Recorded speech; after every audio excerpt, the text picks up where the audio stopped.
Quando Jesus Cristo nasceu, os anjos foram comunicar o nascimento dele para os pastores que estavam ali perto. E uma das coisas que os anjos falaram foi paz na terra aos homens de boa vontade.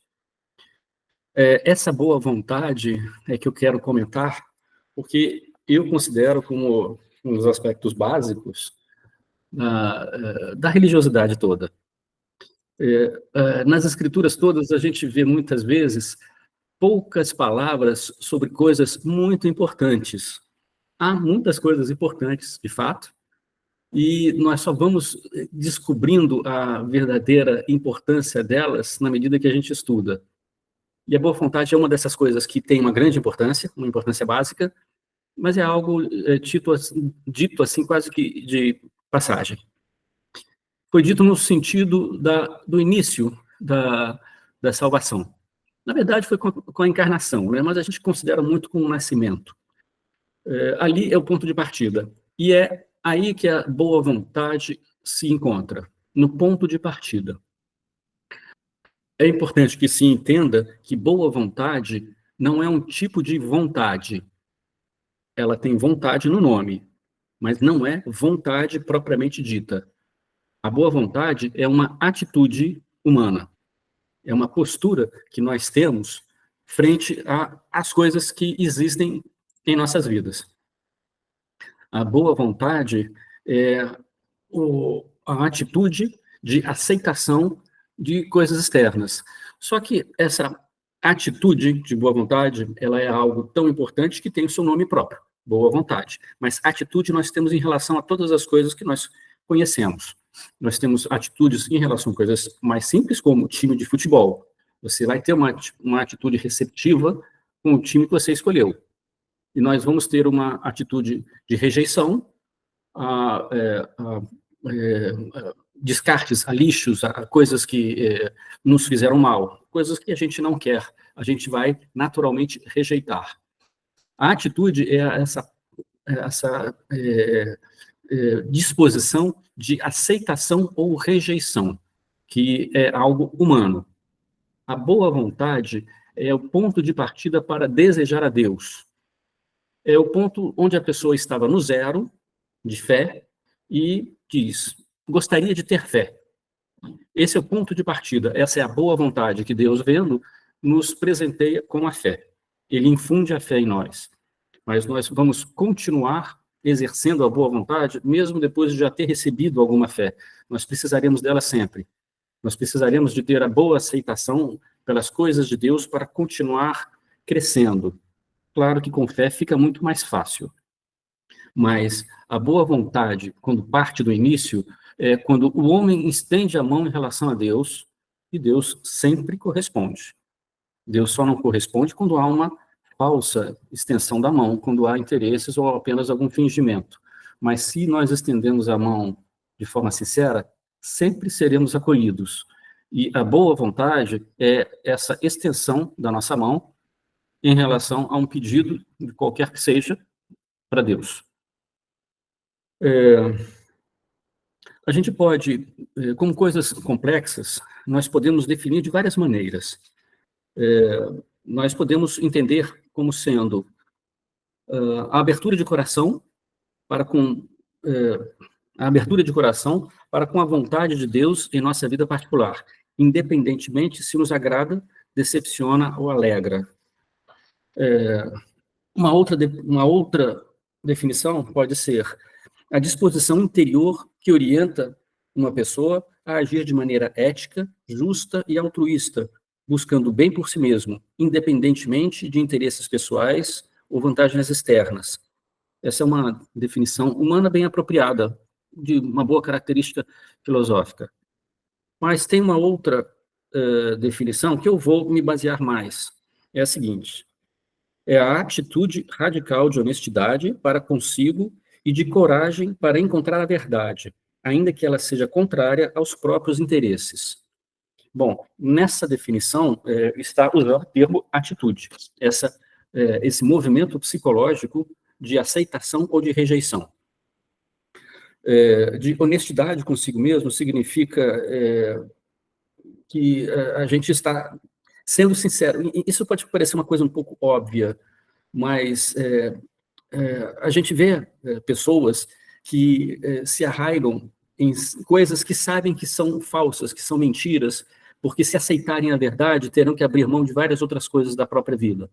Então fica mais fácil aceitar uma mentira, embora ela saiba, honestamente, que é mentira. Isto é algo que a gente vê, principalmente em política, mas a gente não vai entrar nesse assunto. Quando uma pessoa se beneficia de uma coisa que é má, sabe que é má, mas continua aceitando aquilo porque tem os seus benefícios. Esse tipo de aceitação, obviamente, é conflituosa. Uma pessoa nesta posição jamais conseguirá paz. Ela vai poder se beneficiar materialmente ou ter algum conforto de posição, mas ela jamais terá paz de consciência porque ela sabe que está mentindo para si mesma. É por isso que nessa definição se usa o termo coragem de assumir que está no caminho errado e, para se corrigir, precisa abrir mão daquilo que acreditava. Ela é uma atitude radical no sentido de ser profunda, de ser completa, não de fundamentalismos, mas de ser íntegra, de ser uma atitude de alcançar toda a verdade. A tendência à busca da verdade é inata, é nossa. Deus pôs isso ao nos criar. Todos os homens vão buscar a verdade. Buscando a verdade, nós conhecemos o objeto. E a partir dos valores que nós temos, aquele objeto vai nos ser atraente ou vai ser o contrário de atraente, é feio, nós vamos rejeitá-lo. Daí as atitudes. É claro que Deus tem as suas belezas, só que se nós olhamos primeiro as dificuldades inerentes a tudo que Deus nos pede, nós podemos criar uma atitude de rejeição a Deus. Nós vamos ter uma má vontade com Deus. Se nós olharmos primeiro as belezas e os valores de Deus, nós vamos aceitá-lo e vamos ter uma boa vontade em relação ao crescimento do conhecimento de Deus. Deus nos recompensa, dando fé, nós acreditamos e pedimos mais. Na medida em que conhecemos mais, nos fortalecemos. A fé fortalece a boa vontade, que permanece íntegra mesmo nas situações que são mais difíceis. A boa vontade, ela vai estar sempre na base da formação das virtudes. Na virtude da mansidão, por exemplo, que Jesus Cristo se pôs como exemplo. A mansidão, que é o oposto à vingança. Quando alguém nos faz mal, mesmo com uma coisa pequena, alguém fura a fila na nossa frente, nós temos o direito de reclamar, de pôr as coisas no lugar. Seria ruim ficar com uma raiva interior, pensando ou desejando mal àquela pessoa e ficar em silêncio. Isso já seria o contrário de mansidão. Já seria uma vingança interna, uma cara feia apenas, quando a gente poderia ser assertivo, falar com aquela pessoa que ela se enganou e o fim da fila fica lá atrás.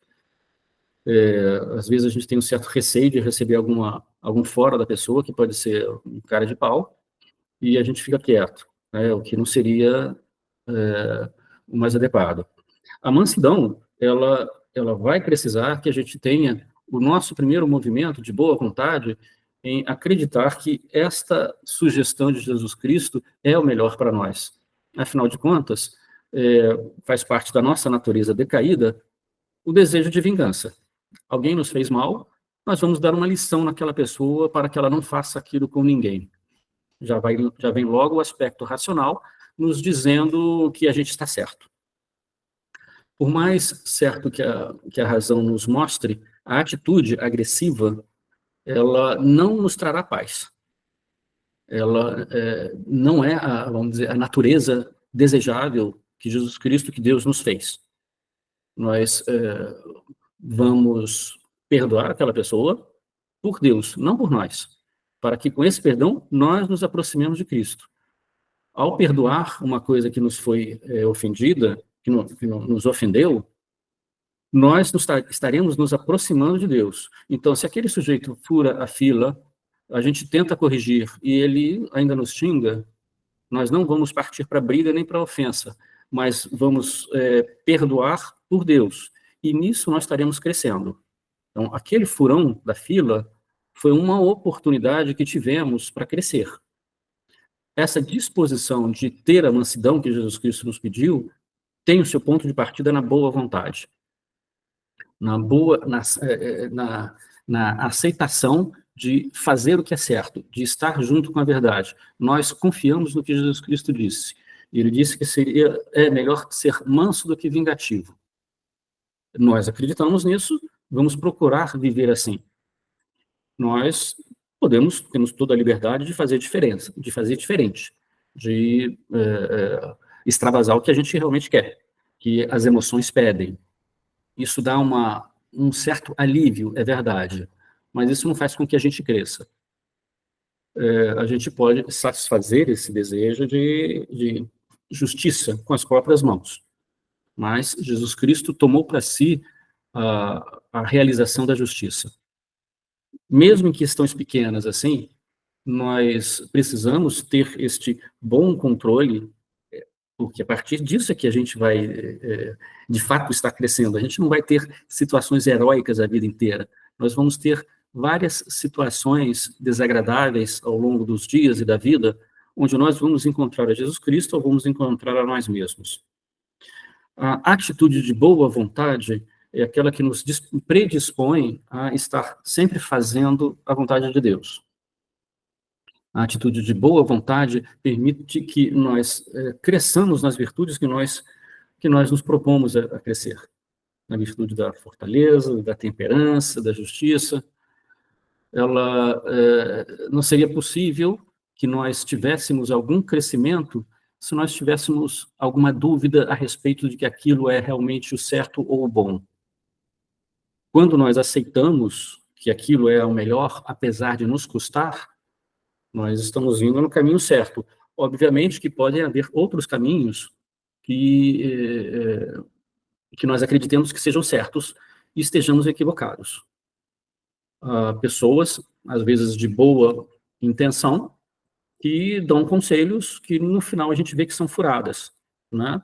A gente perde tempo com isto. Nós não temos mais um senso de verdade como existia antes do pecado original. Deus nos fez, originalmente, conhecedores do bem e do mal. Não como deuses, mas como seres humanos. Com o pecado original, nós perdemos esse senso. E nós temos dúvidas a respeito do que é o melhor, o que é mal, o que é mais ou menos. Para isso, Jesus Cristo veio ao mundo e nos indicou este caminho. E a partir daí, a gente não vai ter mais dúvidas. A boa vontade, então, ela não é necessariamente uma emoção agradável. Ela, às vezes, precisa nos contrariar. Vamos supor que uma pessoa se converta já com alguma idade e tenha arraigado uma certa tendência à ganância, a ganhar dinheiro além da conta. Bom, essa pessoa vai ter que aprender que ganhar dinheiro tem o seu lugar, mas não o primeiro lugar. O primeiro lugar tem que estar Deus.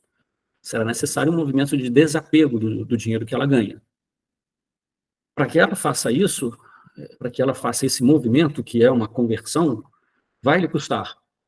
E isto só será possível quando ela completar a boa vontade dela a respeito daquele assunto e pôr em prática isto. Há coisas dentro deste exemplo que nos mostram se a gente está apegado ou não, né? Se nós temos, por exemplo, investimentos em dólar, e o dólar está subindo, a gente já fica logo alegre. Mas se o dólar cai e a gente tem prejuízo e a gente sofre com isso, então mostra algum apego. Quando o governo diz que vai aumentar os impostos, a gente já pode pensar que aquilo será um prejuízo humano. Isso leva a uma chateação legítima. Mas quando a gente pensa que vai ter menos poder aquisitivo, isso pode ser por um apego ao dinheiro também.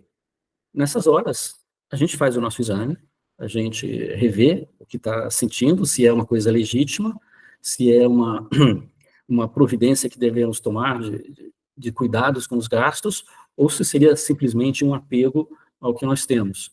Então, ao que temos financeiramente. Então, essas coisas todas que acontecem involuntariamente e provocam tanto sentimentos como movimentos de nossa parte, revela o que de fato se passa conosco. O homem ama aquilo, fala daquilo que tem no coração, e ele põe no coração o que ele quer. Nós queremos pôr a Deus, mas se nós conseguirmos pôr Deus inteiramente de uma vez, nós seríamos santos no dia da nossa conversão. E não é assim. A gente quer, mas tem um monte de coisas que ainda precisam ser corrigidas.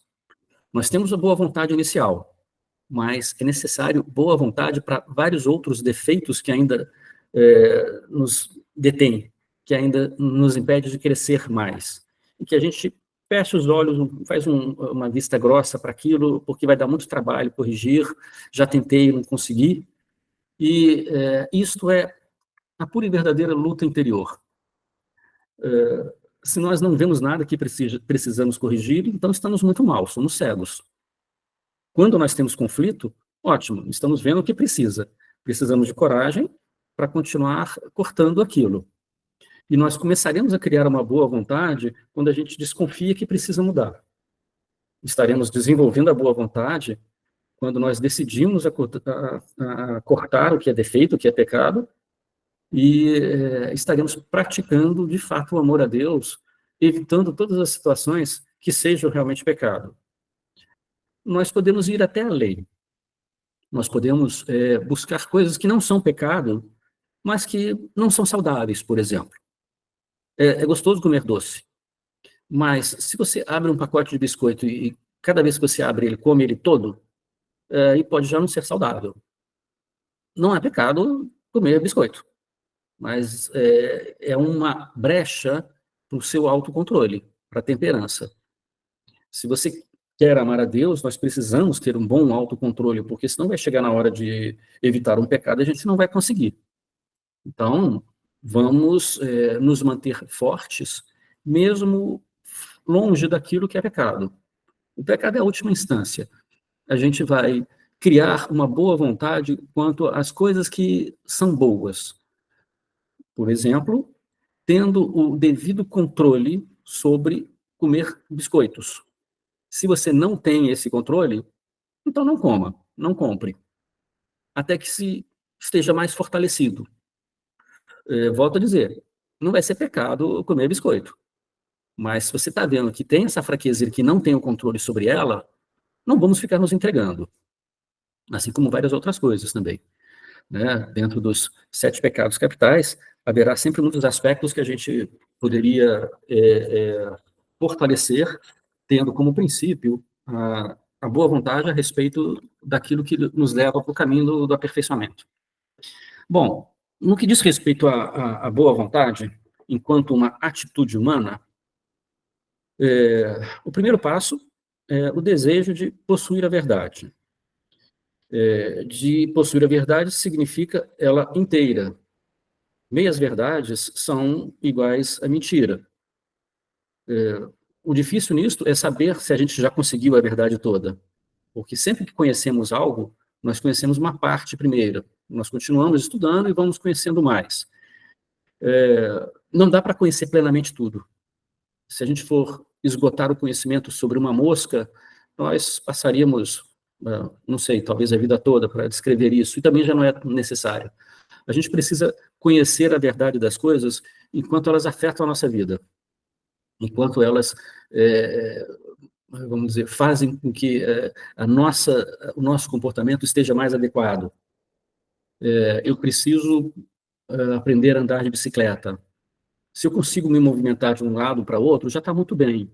Se eu quero andar sem as mãos, já é desnecessário. É algo a mais, mas basta saber andar com a bicicleta. As outras coisas que conhecemos também são mais ou menos assim. A gente precisa conhecer o suficiente. E aquilo com que nós trabalhamos e aquilo que nós queremos aprofundar, sim, aí a gente vai esmiuçar. Vale a pena esmiuçar na doutrina. Quanto melhor nós sabemos a doutrina, mais fácil fica conhecer a Deus. É um conhecimento que vale a pena. Não dá para conhecer tudo, mas precisamos conhecer tudo que está incluído na nossa cultura, para que a gente esteja bem engajado. O conhecimento precede a boa vontade. Uma vez adquirido o conhecimento, nós vamos ter a valoração daquilo. Nós vamos usar a nossa capacidade de julgar se a coisa é boa ou má. Isso, obviamente, precisa de conhecimento também, mas nós já não estamos no nível de conhecimento básico, nós somos adultos, nós já conhecemos muitas coisas, nós não estamos partindo do beabá, nós já temos uma certa hierarquia de valor configurada. Os conhecimentos que nós adquirimos devem ser postos em hierarquia de acordo com esses valores, desde valores mais elevados até valores negativos, valores que são prejudiciais. Nós precisamos tê-los, e assim nós vamos automaticamente configurar as nossas atitudes. As coisas que têm mais valor serão mais importantes, e delas se derivarão outras atitudes. Por exemplo, se eu acredito em Deus, acredito no Evangelho, acredito na Igreja, eu posso acreditar também no que os santos disseram, no exemplo que os santos mostraram, no caminho que eles viveram. Nós podemos ter uma atitude de boa vontade em aprender com os santos. Da mesma forma, nós vamos ter uma atitude de má vontade com aqueles que opõem e falam mentiras. Nada nos impede de conhecê-los. Por exemplo, Nietzsche, filósofo Nietzsche. Ele faz uma leitura das escrituras aos olhos dele. Ele faz uma leitura com má vontade e fala mal de Deus e de tudo que está lá. Bom, o natural, para quem tem acolhido a Deus, é que não tenha boa vontade com Nietzsche, mas isso não nos impede de conhecer o que ele falou. Só precisamos de ter alguma cautela para não nos deixarmos seduzir por alguma coisa que nos desviaria do caminho. Isso realmente acontece. A fé, ela pode ser ferida. Então, se houver uma curiosidade por ler Nietzsche, que seja feito junto com alguém que conheça e possa esclarecer o que Nietzsche está falando a respeito da religião, porque ele tem uma postura bastante combativa. Ele praticamente xinga Deus, né, e coisas assim. Mas a gente tem que entender alguma coisa do que ele falou, porque ele teve grande influência, como, por exemplo, no nazismo. O nazismo é uma realidade e que continua, infelizmente, viva. A gente vê hoje como a perseguição contra os judeus é algo que é evidente. Então, para entender de onde vieram as coisas, nós precisamos conhecer os nossos antagonistas também, com muita cautela. Marx, Nietzsche e Freud são os grandes pensadores do materialismo no século XX.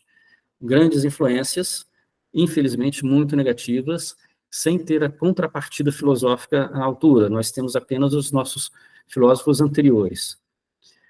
Mas não somos ingênuos de nos fechar à realidade que existe. Vamos conhecê-la, não vamos negá-la, não vamos aderir a ela.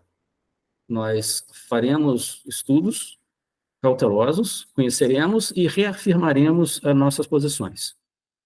Na medicina, se usa o veneno de cobra para fazer remédio. A gente pode perfeitamente, a partir de filosofias antagônicas, aprofundar naquilo que a gente conhece e acredita. A gente pode criar, a partir daquilo que nos ofende, a termos mais segurança naquilo que pensamos de nós mesmos. Bem, seguindo então a sequência, nós conhecemos a verdade, avaliamos o seu valor, assimilamos essa hierarquia e formamos a nossa atitude. A atitude, em relação a Deus, nós chamamos de boa vontade. Volto a falar, existem atitudes para todas as situações humanas, seja de um time de futebol, como falei, seja de outras preferências. Eu quero estudar uma engenharia, eu quero estudar arquitetura, eu tenho mais aceitação, mais predisposição por uma coisa ou pela outra. E assim, nós vamos construindo o nosso entorno. aquilo que tem a ver com a gente. E há muitas coisas legítimas que nós podemos assimilar, que nós podemos juntar às nossas preferências.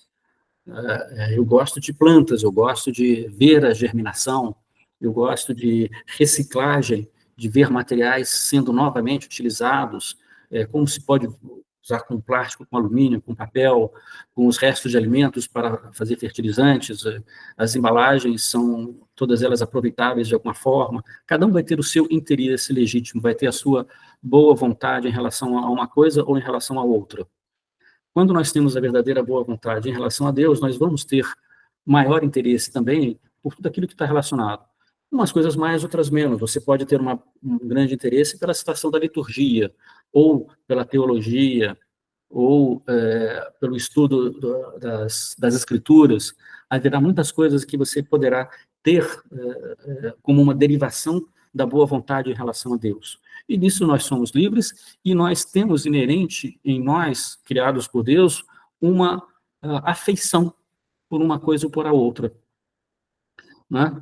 Sempre pondo as coisas em sua devida hierarquia para que as coisas funcionem bem, né? Não podemos pôr as nossas diversões acima dos nossos trabalhos, não podemos pôr a leitura do Evangelho como algo mais importante que ir à missa. As boas vontades, elas, em relação às coisas, elas estabelecem os níveis que são adequados para cada aspecto. Bom, desta forma, eu quero apresentar de uma forma abrangente a nossa disposição, a boa vontade como o acolhimento daquilo que Deus nos oferece, que possamos aproveitar e que, ao mesmo tempo, sirva de um exame quanto às coisas que ainda não temos uma boa vontade e nas quais a gente ainda não cresceu. Por exemplo, uma devoção à Nossa Senhora, né? É algo que dentro da igreja, dentro da religião católica, é muito importante. Não faz sentido ter mais devoção ao seu anjo da guarda do que a Nossa Senhora. É importante ter devoção ao anjo da guarda, sim, mas a Nossa Senhora não pode ficar em segundo plano. Essas são hierarquias em que a gente vai formando a partir do que a gente conhece.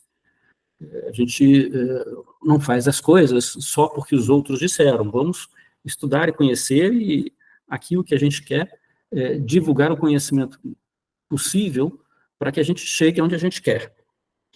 Por fim, só para relatar as consequências da boa vontade. O crescimento da nossa humildade. Sem a humildade, a gente não vai ter a boa vontade, porque nós vamos acreditar que nós já temos razão naquilo que a gente pensa e não precisa mudar nada. Outra consequência seria a oração. Para formar, para ter um crescimento na nossa boa vontade, assim como na fé, a oração, o diálogo pessoal com Deus é imprescindível. Sem isso, nós vamos como que comendo migalhas pelo caminho, ao invés de ter refeições que alimente, de fato, nossas almas, como acontece numa oração. Simplesmente viver a presença de Deus ao longo do dia não é suficiente. É bom, mas não é o suficiente para que a gente cresça. E, por fim, o nosso sentido de vida fica esclarecido na medida em que a gente tem a tranquilidade de ter escolhido o caminho certo, de ter visto que nós somos correspondidos com a nossa boa vontade. Com a verdadeira boa vontade, Deus nos dá paz.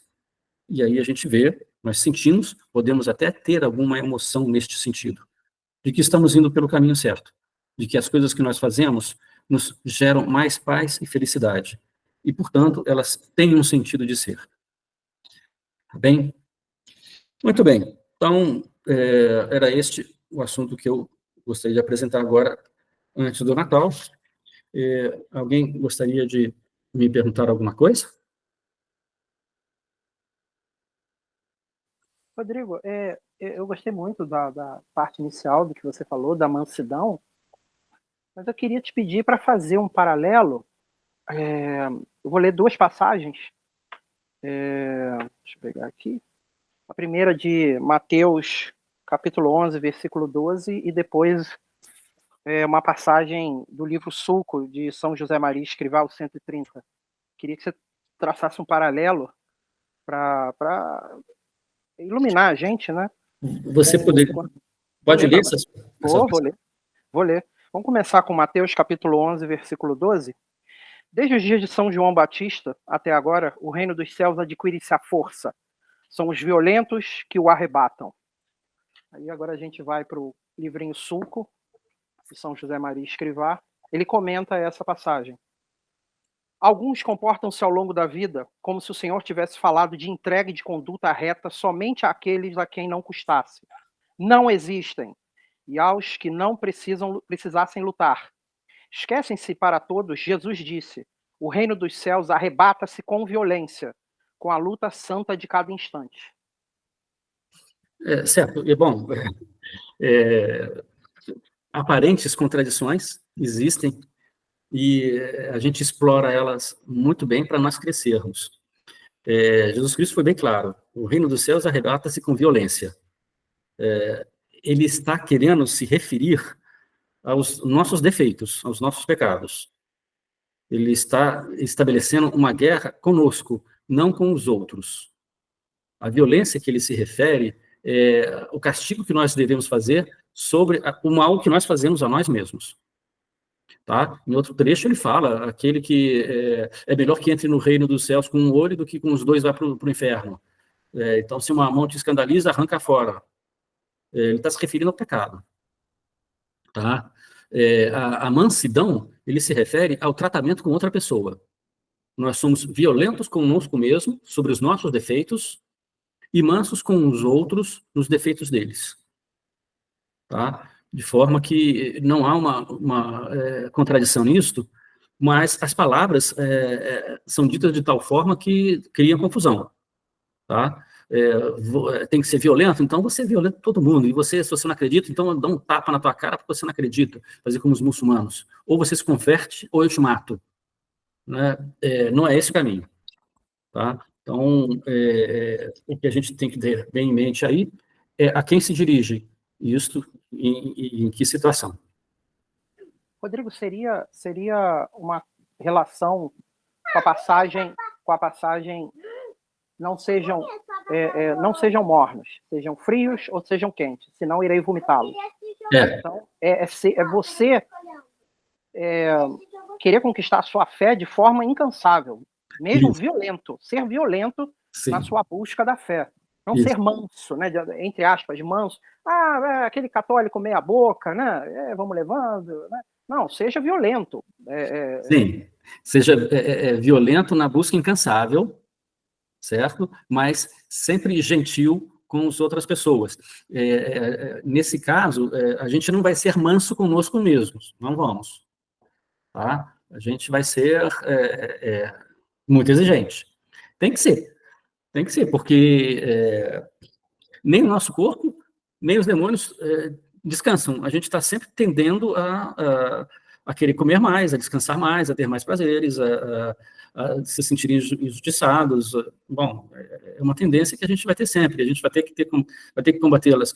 E o chato é que a gente não consegue sustentar isso. A gente até consegue fazer progressos, mas eles desaparecem com o tempo se a gente não toma conta. É que nem atividade física. Não adianta você conseguir chegar ao ponto de levantar 30 quilos. Se você não continua se exercitando, você não vai mais conseguir levantar. Então, haja violência sobre o próprio corpo para manter uma atividade física vigorosa. E, da mesma forma, o aspecto psicológico, espiritual. É necessário uma constante luta.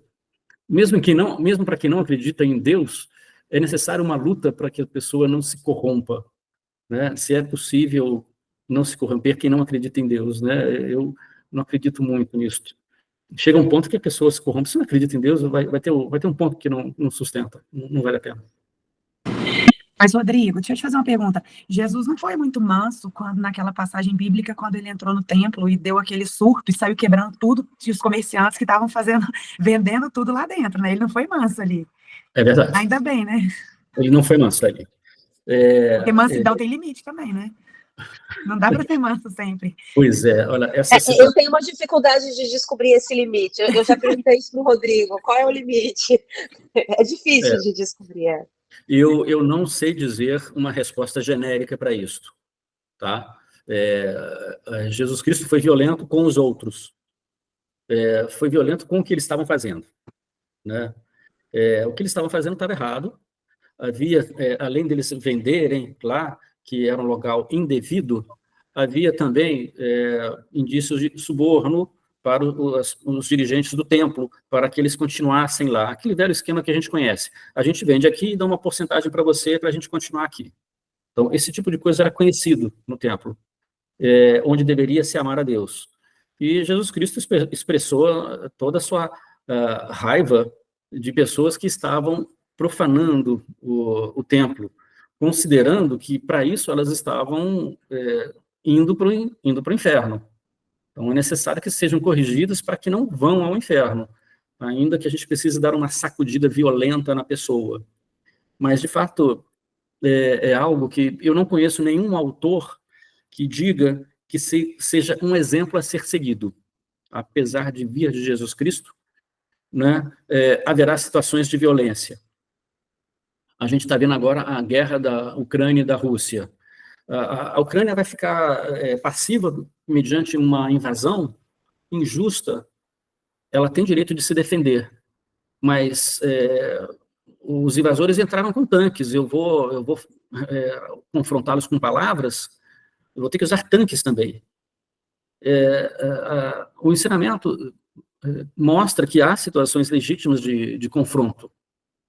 O quinto mandamento, não matar, na verdade, ele tem que ser entendido, ou foi dito, como não assassinar, porque há situações em que é necessário matar, infelizmente. Uma situação de invasão, de guerra, é legítimo que você mate o seu inimigo. A Ucrânia está agindo de forma legítima. Eles estão matando os russos. Eles não estão cometendo pecado. É uma forma extrema, mas é algo legítimo para eles o que estão fazendo. Né? Nessas horas, eles estão agindo de forma semelhante a Jesus Cristo. Né? Houve uma violência justa que está sendo posta em prática.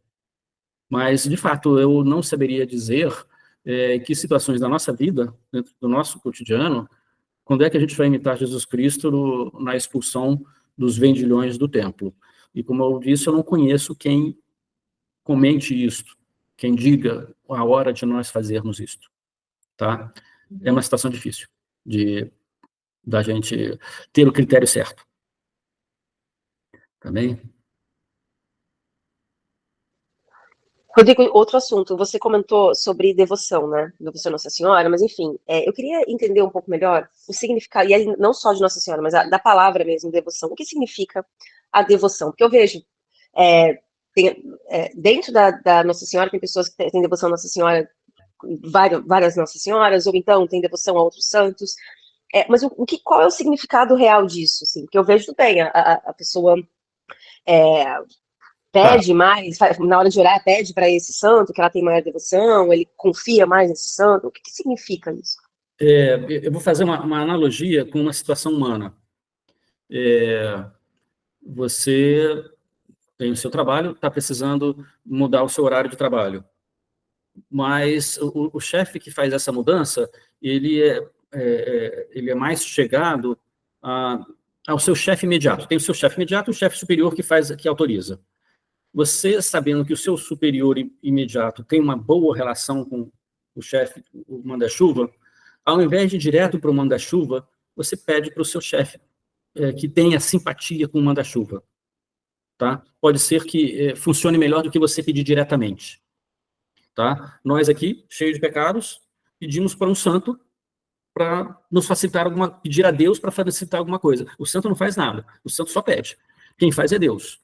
Só que, se Deus não nos move para a nossa palavra, pode ser que ele se mova pela palavra do santo que está lá. Então, é simplesmente isso. Tá? A nossa devoção, a nossa amizade com um determinado santo, de alguma forma isto agrada a ele, nos aproxima de Deus e pode nos facilitar a vida sobre alguns aspectos. A finalidade é basicamente esta, né? A diferença de Nossa Senhora para os outros é a hierarquia. Nossa Senhora é o ser humano, tanto quanto todos os outros, não é meio divina, ela é inteiramente ser humano. Tudo que ela tem, ela recebeu de Deus. Ela não tem mérito próprio. Ela foi cumulada de graças. Por ser escolhida como mãe, correspondeu, então foi posta numa posição muito elevada, porque Deus quis, não por mérito dela. Então, ela está numa posição privilegiada. Mas nada nos impede de ter o nosso santo de simpatia. Você fez algumas experiências, pediu algumas coisas, foi atendido, gostou, e continua pedindo, e continua rezando por ele. É muito semelhante a uma relação humana, tá? Era isso que você queria saber?